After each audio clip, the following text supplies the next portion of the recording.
Ms. Stanek, we now turn to you, and we would like to hear your personal story as well. You have 5 minutes. Thank you. And thank you, Senator Sasse, for taking such a leadership role on this issue. When I heard Virginia Governor Ralph Northam, a pediatric neurologist, describe during an interview just about a year ago the process by which doctors determined to shelve unwanted newborns to die, it hit painfully close to home for me.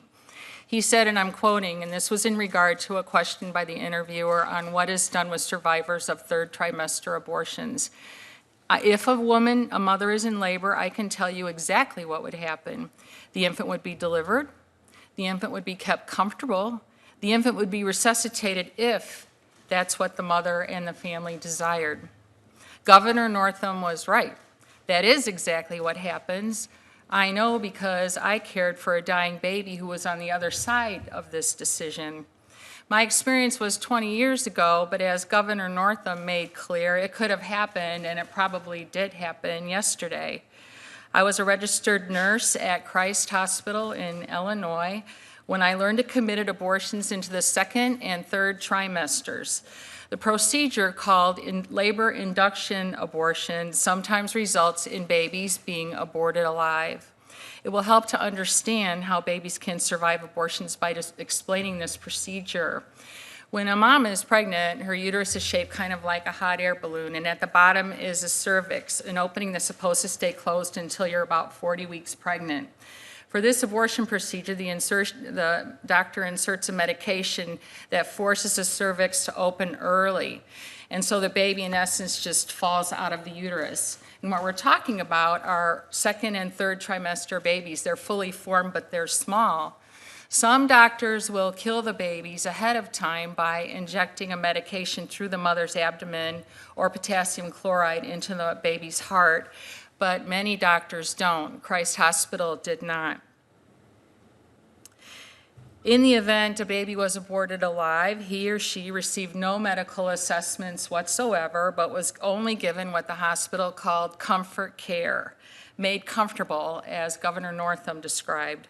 One night, a nursing coworker was taking a little abortion survivor to the soiled utility room to die because she didn't have time to hold him and his parents didn't want anything to do with him.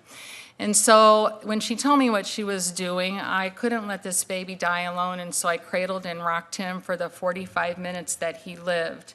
He was about the size of my hand, and if you saw the State of the Union address with a little Ellie, a 2-year-old who'd been born at 21 weeks, 6 days, the baby I held was just 2 days younger than her.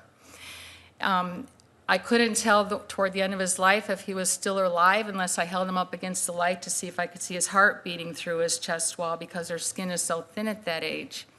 And after he was pronounced dead, I folded his little arms across his chest, tied them together with a little string, wrapped him in a shroud, and took him to the morgue where we took all of our dead patients. Christ Hospital readily admitted that baby survived abortion. I submitted with my written testimony an article from the Chicago Sun-Times where they said between 10 and 20% lived for a short time. From what I observed, it was not uncommon for a live aborted baby to linger for an hour or two or even longer. One baby I was aware of lived almost as long as an 8-hour shift. I've been further shocked at the depths that some people will go to protect abortion. In December of 2000, Christ Hospital unveiled its comfort room.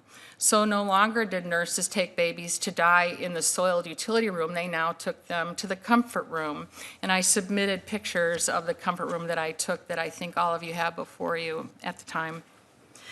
This was in a small, nicely decorated room, complete with a first photo machine in case parents wanted professional pictures taken of their aborted babies, baptismal supplies in case they wanted their aborted babies baptized, and a foot printer and baby bracelets in case parents wanted keepsakes of their aborted babies. And there was also a wooden rocker to rock these babies to death. That's why the word comfortable, which Governor Northam used, was particularly grating to me. How far will doctors go to comfort themselves by letting abortion survivors die? And we know they'll go pretty far.